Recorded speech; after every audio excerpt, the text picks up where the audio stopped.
ഉള്ളത്. ആദ്യം ശ്രീ എൻ ശ്രീകുമാർ, ചാണ്ടി ഉമ്മൻ നിലമ്പൂരിൽ 3000 വീടുകൾ കയറി ഇറങ്ങിയത് നേതാക്കന്മാർ ഉൾപ്പെടെ പ്രകീർത്തിക്കുന്നത് നമ്മൾ കേട്ടതാണ്. ആ ചാണ്ടി ഉമ്മന് എന്താണ് പിന്നീട് അനുഭവിക്കേണ്ടി വന്നതെന്ന് ഇന്ന് ചാണ്ടി ഉമ്മൻ മാധ്യമപ്രവർത്തകരോട് പറഞ്ഞു. അബിൻ വർക്കി മുറിച്ചിട്ടാൽ ത്രിവർണമാകും കാണുന്നത് എന്ന് പറയുന്ന അബിൻ വർക്കി കേരളത്തിൽ പിണറായി സർക്കാരിനെതിരെ പോരാടാൻ ഒരു അവസരം യാചിക്കുന്നു നേതൃത്വത്തോട്. നേതാക്കൾ ചിരിച്ചു തള്ളുന്നു. ഈ പ്രവർത്തിക്കുന്ന യുവാക്കളെ നിരാശപ്പെടുത്തുന്നതാരാണ്? അവർക്ക് നീതി നിഷേധിക്കുന്നതാരാണ്? നോക്കൂ ശ്രീമതി രേണുക, നിങ്ങൾ ഈ പറഞ്ഞ കാര്യങ്ങളൊക്കെ ഈ വാർത്തകളുടെ അടിസ്ഥാനത്തിൽ രൂപപ്പെടുത്തിയെടുത്തതാണ്.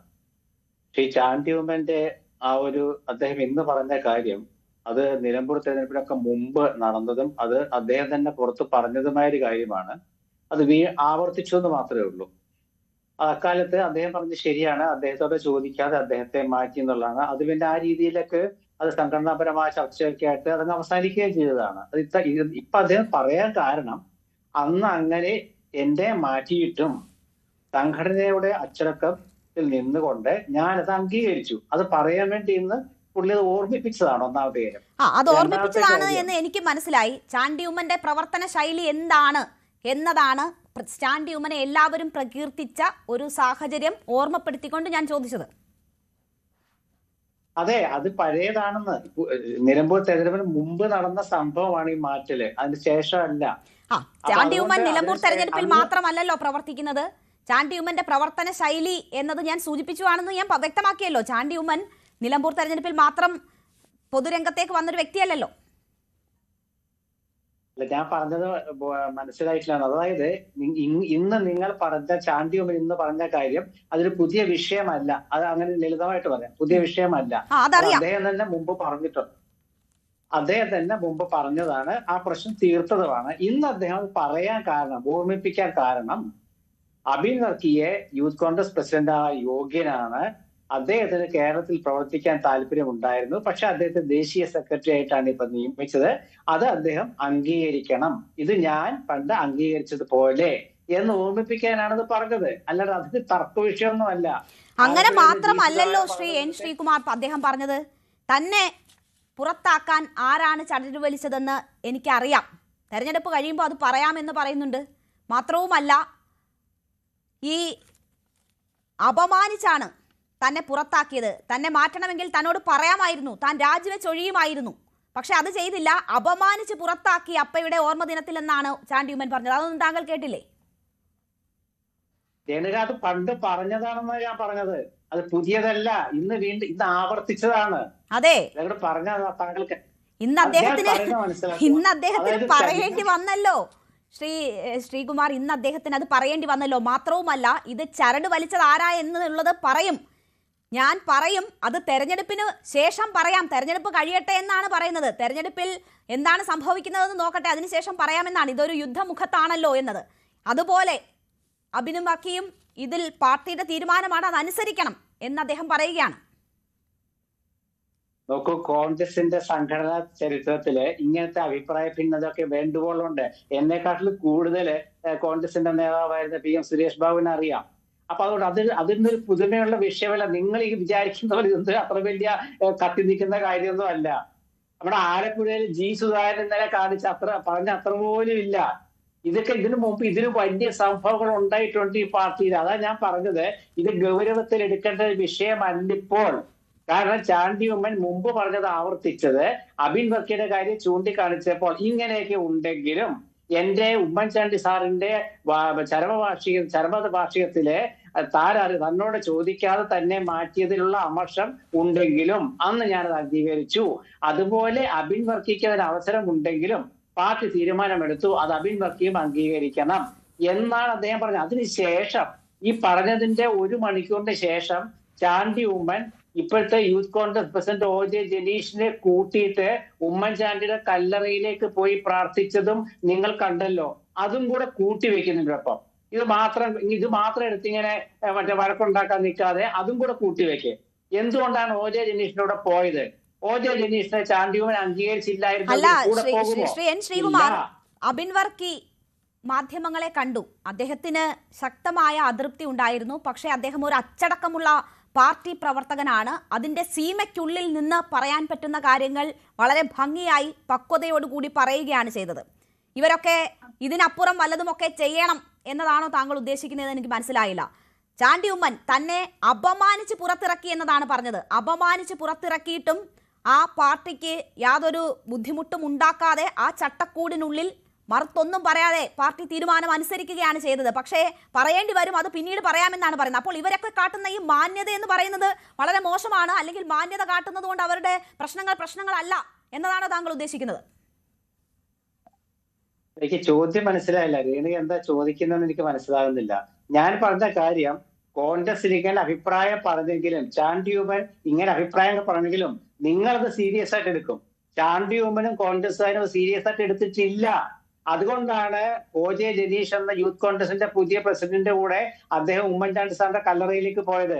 അല്ലെ ചാണ്ടി ഉമ്മൻ പോകാറില്ല. ഇതിനു മുമ്പ് ഉണ്ടായിട്ടുണ്ട്. ചാണ്ടി ഉമ്മൻ ഒരു സമയത്ത് അദ്ദേഹം ഒരു നേതാവിന്റെ കൂടെ ഉമ്മൻചാണ്ടിയുടെ കല്ലറയിലേക്ക് പോയില്ല. അതൊക്കെ നിങ്ങൾ ഓർക്ക്. ഇവിടെ OJ ജനീഷിന്റെ കൂടെ പോയി. പക്ഷെ അതിനൊപ്പം ഒരു കാര്യം പറയുകയും ചെയ്തു. ഒരു കാര്യം പറഞ്ഞു, ഒരു കാര്യം ഓർമ്മിപ്പിച്ചു. ഇതുകൊണ്ട് കോൺഗ്രസിലൊരു വിഷയം ഉണ്ടാകുന്ന പ്രശ്നമല്ലെന്ന് ഞാൻ പറയാൻ കാരണം, കോൺഗ്രസിന്റെ സംഘടനാ ചരിത്രത്തിലെ ഇതൊക്കെ വളരെ ചെറിയ കാര്യമാണ്. ഇതൊരു വലിയ സംഭവം ഉണ്ടായിട്ടുണ്ട്. എന്നിട്ടും കോൺഗ്രസ് ജയിച്ച് അധികാരത്തിൽ വന്നിട്ടുണ്ട്. അതുകൊണ്ട് ഇതൊന്നും ഒരു പ്രശ്നമല്ലെന്ന് ഞാൻ സൂചിപ്പിക്കാൻ വേണ്ടി പറഞ്ഞു ലളിതവൽക്കരിക്കുകയാണ് ചെയ്തത്. അതിനൊപ്പം ഞാൻ സൂചിപ്പിച്ച കാര്യം, G. സുധാകരൻ CPM നേതാക്കൾക്കെതിരെ ഇന്നലെ ആഞ്ഞടിച്ച കാര്യം, അത് നിങ്ങൾക്കൊരു പ്രശ്നമല്ല, പാർട്ടിയിൽ നടന്ന ഒരു പ്രശ്നമല്ല. അതും ഇതുമായിട്ട് താരതമ്യം ചെയ്യുമ്പോൾ അത് മുതിർന്ന നേതാക്കൾ തമ്മിലുള്ള അടിപിടി, സൂക്ഷിച്ച് സംസാരിക്കണമെന്നും എന്നെ ഉപദേശിക്കേണ്ടെന്നും ഒക്കെ കൃത്യമായി പറഞ്ഞ ഒരാളെ ഇന്ന് CPM നേതാക്കൾ പോയി കണ്ടു.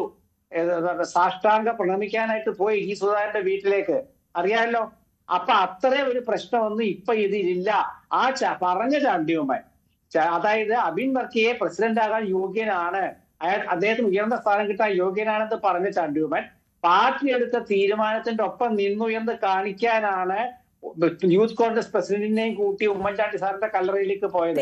ഇത് രണ്ടും കൂടെ കൂട്ടി വായിക്കാനാണ് ഞാൻ പറഞ്ഞത്. അദ്ദേഹം കല്ലറയിൽ പോയി. രാഹുൽ മാങ്കൂട്ടത്തിൽ കല്ലറയിൽ പോകാൻ വിളിച്ചപ്പോ ചാണ്ടി ഉമ്മൻ പോയില്ല. പക്ഷെ ഇപ്പോൾ ജനീഷിന്റെ കൂടെ പോയി. ജനീഷ് എന്തായാലും യൂത്ത് കോൺഗ്രസ് അധ്യക്ഷനായി തെരഞ്ഞെടുക്കപ്പെട്ടതല്ല, അങ്ങനെ നിയോഗിക്കപ്പെട്ട വ്യക്തിയാണ്. ആ സംഘടന മുന്നോട്ട് പോകേണ്ടതുണ്ട്, യോജിച്ച് പ്രവർത്തിക്കേണ്ടതുണ്ട്. ആ സാഹചര്യത്തിൽ അദ്ദേഹം പോയി. നേരത്തെ പോകാതിരുന്നത് എന്താണെന്നും ഇപ്പോൾ പോയത് എന്താണെന്നും അതിൻ്റെ യഥാർത്ഥ കാരണങ്ങൾ വിശദീകരിക്കേണ്ടത് ചാണ്ടി ഉമ്മനാണല്ലോ.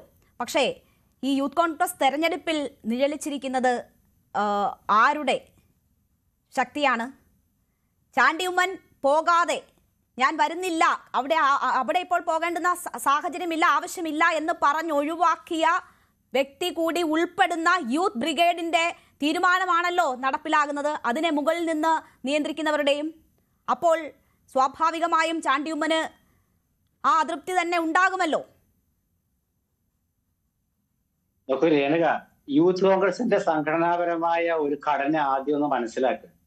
അതായത് യൂത്ത് കോൺഗ്രസിന്റെ എന്തുകൊണ്ടാണ് ഇപ്പൊ പ്രസിഡന്റിനെ നിയമിക്കേണ്ടി വന്നത്? യൂത്ത് കോൺഗ്രസ് പ്രസിഡന്റ് ആയിരുന്ന ഒരാള് ആരോപണത്തെ തുടർന്ന് പാർട്ടി നിർദ്ദേശപ്രകാരം രാജിവെച്ചു. അതൊരു തെരഞ്ഞെടുപ്പായിരുന്നു. മുൻകാലത്തെ പോലത്തെ തെരഞ്ഞെടുപ്പ് ആയിരുന്നില്ല. VM സുധീരനാണ് യൂത്ത് കോൺഗ്രസിന്റെ കൃത്യമായ തെരഞ്ഞെടുപ്പിലൂടെ ആദ്യം 50 വർഷം മുമ്പ് അധികാരത്തിലെത്തിയത്.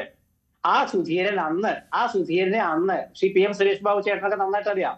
ആ സുധീരൻ അന്ന് അഖിലേന്ത്യാ ജനറൽ സെക്രട്ടറി ആക്കിയപ്പോൾ അതേ സംസ്ഥാന പ്രസിഡന്റ് സ്ഥാനം രാജിവെച്ചു. അതിനുശേഷം അന്ന് വൈസ് പ്രസിഡന്റ് ആയിരുന്ന ഇന്നത്തെ ഇടതുമുന്നണി മന്ത്രിയിലെ AK ശശീന്ദ്രനെ പ്രസിഡന്റാക്കി. അന്നും അത് ആക്ഷേപം ഉണ്ടായിരുന്നു. അന്നും ആക്ഷേപം ഉണ്ടായിരുന്നു. കാരണം അന്ന് ഒറ്റ വൈസ് പ്രസിഡന്റേ ഉള്ളൂ കേട്ടോ, ഒറ്റ വൈസ് പ്രസിഡന്റേ ഉള്ളൂ. ഇന്ന് എന്താ സംഭവം എന്ന് വെച്ചാല്, അത് ചരിത്രം പറഞ്ഞത് ഇത് കൂട്ടിയിണക്കാനാ. ഇന്നത്തെ സംഭവം എന്ന് വെച്ചാൽ, അന്നത്തെ തെരഞ്ഞെടുപ്പ് രീതിയല്ല ഇന്ന്. 1,70,70,000 വോട്ട് അബിൻ വർക്കിക്ക് കിട്ടി. 19,000 20,000 വോട്ട് നമ്മുടെ മറ്റൊരു വൈസ് പ്രസിഡന്റായ ഇപ്പോഴത്തെ പ്രസിഡന്റിന് കിട്ടിയിട്ടുള്ളൂ. രണ്ടുപേരും വൈസ് പ്രസിഡന്റ് ആണ്. ഈ രണ്ട് വൈസ് പ്രസിഡന്റുമാരിൽ ഒരാളെ ദേശീയ സെക്രട്ടറി ആക്കി, സംസ്ഥാന സെക്രട്ടറി അല്ല കേട്ടോ, ദേശീയ സെക്രട്ടറി ആക്കി. ഒരാളെ പ്രസിഡന്റ് ആക്കി. ഈ പ്രസിഡന്റ് ആക്കിയതാണ്, വോട്ട് കിട്ടിയ ആളെ പ്രസിഡന്റ് ആക്കിയത്. നിങ്ങൾ ദേശീയ സെക്രട്ടറി ആക്കിയ വ്യക്തിക്ക് 1,70,70,000 വോട്ടുമുണ്ട്. മറ്റേ വ്യക്തിക്ക് വെറും 19,000 വോട്ട് മാത്രമാണുള്ളത്. ആ വ്യക്തി പറയുകയാണ് 1,70,000 വോട്ട് മേടിച്ച രണ്ടാം സ്ഥാനത്ത് നിന്ന് എല്ലാ സമരമുഖങ്ങളിലും ഉണ്ടായിരുന്ന പാർട്ടി പറഞ്ഞതൊക്കെ ചെയ്ത വ്യക്തി പറയുകയാണ് എന്നെ കേരളത്തിൽ തുടരാൻ അനുവദിക്കണം എന്നാണ് പറയുന്നത്. അദ്ദേഹത്തിന്റെ താല്പര്യം പോലും അന്വേഷിക്കാതെ ആ പ്രസിഡന്റ് സ്ഥാനത്തേക്ക്, യൂത്ത് കോൺഗ്രസ് അധ്യക്ഷ സ്ഥാനത്തേക്ക് ഏറ്റവും കൂടുതൽ ക്ലെയിം ഉണ്ടായിരുന്ന വ്യക്തിയെ നാട് കടത്തുന്ന സമീപനമാണ് എടുത്തത്. താങ്കൾ അതിനെ ന്യായീകരിക്കുകയാണ്. അതിനോടുള്ള അതൃപ്തിയാണ് അബിൻ വർക്കി ചൂണ്ടിക്കാട്ടിയത്. ഇപ്പോൾ ചാണ്ടി ഉമ്മനും പറഞ്ഞത് അത് തന്നെയാണ്, അധ്യക്ഷ സ്ഥാനത്തിന് യോഗ്യൻ അബിൻ വർക്കി ആയിരുന്നു എന്ന്. അതായത് യൂത്ത് കോൺഗ്രസിന്റെ അഖിലേന്ത്യാ നേതാവായിട്ട് ഒരാളെ നിയമിച്ചാൽ നാടുകടത്തിലാണെങ്കിൽ CPM-ന്റെ ദേശീയ ജനറൽ സെക്രട്ടറി MA ബേബിയെ CPM നാടുകടത്തിയെന്ന് നിങ്ങൾ പറയോ? അല്ല, അങ്ങനെ പറയോ? അങ്ങനെയാണെങ്കിൽ അപ്പൊ VM സുധീരൻ അന്ന് നാടുകടത്തിയതാണോ? എന്തൊക്കെയാ ഈ പറഞ്ഞത്? ഈ ഒന്നാമത്തെ ഈ സോഷ്യൽ മീഡിയ ചർച്ചയിൽ എന്തുകൊണ്ടാണ് ശ്രീകുമാർ, എന്റെ അതിർത്തിയല്ലല്ലോ, ദേശീയ സെക്രട്ടറിമാരായി എത്ര പേരുണ്ട്, അതിനകത്ത് എന്താണ് വഹിക്കാൻ പറ്റുന്നത്, ഏത് സംസ്ഥാനത്തിന്റെ ചുമതലയായിരിക്കും കൊടുക്കുന്നത്? അങ്ങനെ കൊടുത്താൽ അവിടെ 15 ദിവസമെങ്കിലും ചെലവഴിക്കേണ്ടി വരും, കേരളത്തിൽ നിന്ന് മാറ്റി നിർത്തേണ്ടി വരും. ഒരു പതിറ്റാണ്ടോളം ഞാൻ ഇവിടെയാണ് പ്രവർത്തിച്ചത്, എന്റെ പ്രവർത്തന മേഖല ഇവിടെയാണ്, പിണറായി സർക്കാരിനെതിരെ സമരം ചെയ്യാൻ ആ മേഖലയിൽ എനിക്ക് ഇനിയും പ്രവർത്തിക്കണമെന്ന് പറഞ്ഞത് ഈ വൈസ് പ്രസിഡന്റ് തന്നെയായിരുന്നില്ലേ? അബിൻ വർക്കി തന്നെയല്ലേ പറഞ്ഞത്? അദ്ദേഹത്തിന്റെ താല്പര്യം എന്താണ് എന്ന് നോക്കാതല്ലേ ഈ നാടുകടത്തൽ? ഞാൻ നാടുകടത്തൽ എന്ന് പറയുന്നു, താങ്കൾ എന്തോ വലിയ പ്രൊമോഷനാണ് എന്ന് പറയുന്നു. അല്ല, ഞാൻ പറഞ്ഞു നാടുകടത്തൽ എന്നൊക്കെ പറയുമ്പോഴേ അത് നിങ്ങൾ തെറ്റാണ് പറയുന്നത്. ഒരാളെ നാടുകടത്താൽ യൂത്ത് കോൺഗ്രസിന്റെ അഖിലേന്ത്യാ ജനറൽ സെക്രട്ടറി ആയിരുന്നു കേരളത്തിലെ പല നേതാക്കളും.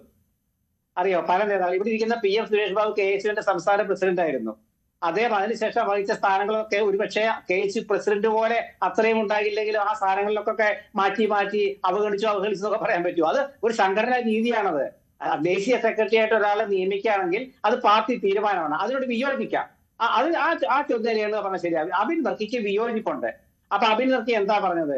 ഞാന് ഇവിടെ പ്രവർത്തിക്കാനാണ് എനിക്കിഷ്ടം. അതിനൊരു കാരണമുണ്ട്. ആ കാരണം നമ്മൾ ആദ്യം മനസ്സിലാക്കണം. എന്താണ് ആ കാരണം?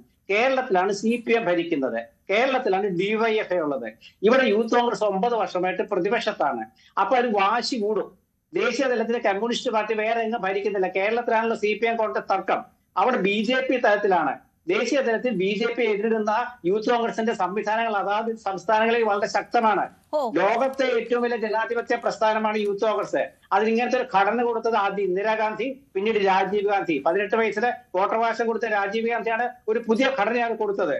ഇവിടെ ഈ തെരഞ്ഞെടുപ്പ് രീതി കൊണ്ടുവന്നത് രാഹുൽ ഗാന്ധിയാണ്. അപ്പൊ ഈ സമയത്ത് ഞാൻ പറഞ്ഞു തന്നപ്പോ നിങ്ങൾ ഇടപെട്ടു.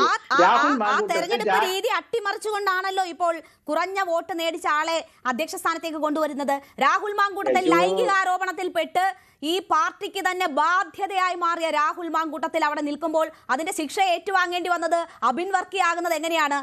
രണ്ടാം സ്ഥാനത്ത് വന്ന 1,70,000 വോട്ട് നേടിയ അബിൻ വർക്കിക്ക് സ്വന്തം ഇഷ്ടപ്രകാരം പ്രവർത്തിക്കാൻ വയ്യാതെ മറ്റൊരിടത്തേക്ക് പോകേണ്ടി വരുമ്പോൾ, ലൈംഗികാരോപണത്തിൽ ആരോപണ വിധേയനായ ആൾ പാലക്കാട് ശക്തി തെളിയിക്കുമ്പോൾ അവർക്കൊപ്പം നിന്ന ആളെ അധികാര സ്ഥാനത്തേക്ക് കൊണ്ടുവരുമ്പോൾ അതിന്റെ ശിക്ഷ മുഴുവൻ അബിൻ വർക്കിയുടെ തലയിൽ ഇരിക്കട്ടെ എന്നതാണോ നിങ്ങളുടെ ന്യായം? അല്ല, ഇതിലേക്ക് ഈ മറ്റേ രാഹുൽ മാങ്കൂട്ടത്തിന്റെ ഒക്കെ വിഷയത്തിലേക്ക് കൊണ്ടുവരാനാണ് ഉദ്ദേശമെങ്കിൽ ആ ചർച്ച നമുക്ക് വേറെ അധ്യക്ഷ തെരഞ്ഞെടുപ്പ് നടന്നത് ലൈംഗിക ആരോപണം രാജിവെക്കേണ്ടി വന്ന സാഹചര്യത്തിലാണല്ലോ. അല്ലല്ല ഇതിൽ അങ്ങനത്തെ വിഷയം ഒന്നും വേണ്ട. ഇതിൽ യൂത്ത് കോൺഗ്രസിന്റെ ഞാനൊന്നും അങ്ങനെ പ്രകോപിതനാവില്ല.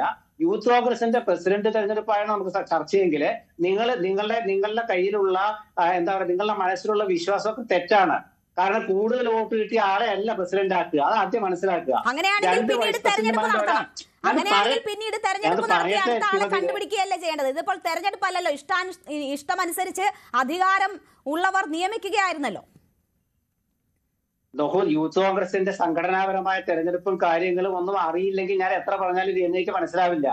ഞാൻ പറഞ്ഞത് പുതിയ യൂത്ത് കോൺഗ്രസ് പ്രസിഡന്റിനെ നിയമിക്കുകയാണ് ചെയ്തത്, നോമിനേറ്റ് ചെയ്തതാണ്. തെരഞ്ഞെടുപ്പ് അവിടെ കഴിഞ്ഞു. സംസ്ഥാന പ്രസിഡന്റ് രാജിവെച്ചതോടെ തെരഞ്ഞെടുപ്പിന്റെ പ്രക്രിയ തീർന്നു. പുതിയ ആളെ പ്രത്യേക സാഹചര്യത്തിൽ നോമിനേറ്റ് ചെയ്തു. ചില ഘട്ടങ്ങളിൽ ഞാൻ പറഞ്ഞ കേൾക്കൂ, ചില ഘട്ടങ്ങളിൽ ചില പാർട്ടികൾക്ക് സംഘടനാപരമായ രീതിയിലെ ചില മാറ്റങ്ങൾ വരുത്തണം. ഞാൻ ഉദാഹരണം കൂടി ഞാൻ പറഞ്ഞുതരാം. CPM-ന് പണ്ടൊരു കേന്ദ്ര സെക്രട്ടേറിയറ്റ് ഉണ്ടായിരുന്നു. ആ സെക്രട്ടേറിയറ്റ് പിന്നീട് അവർ നിർത്തി, ഇപ്പോഴില്ലെന്ന് എന്റെ അറിവ്. അതുപോലെ തന്നെ എന്തുകൊണ്ടാണ് അത് ഉണ്ടാക്കിയതെന്ന് വെച്ചാൽ സംഘടനാ സംവിധാനമാണ്. അതുപോലെ കേരളത്തിലെ ഏറ്റവും അവസാനത്തെ കാര്യം പറയാം, CPIക്ക് സംസ്ഥാന കമ്മിറ്റി, സംസ്ഥാന കൗൺസിലും സംസ്ഥാന എക്സിക്യൂട്ടീവേ ഉള്ളൂ. ഇപ്പൊ അവര് സംസ്ഥാന സെക്രട്ടേറിയറ്റ് ഉണ്ടാക്കി. അത് അവരുടെ സംഘടനാപരമായ കാര്യത്തിനാണ്.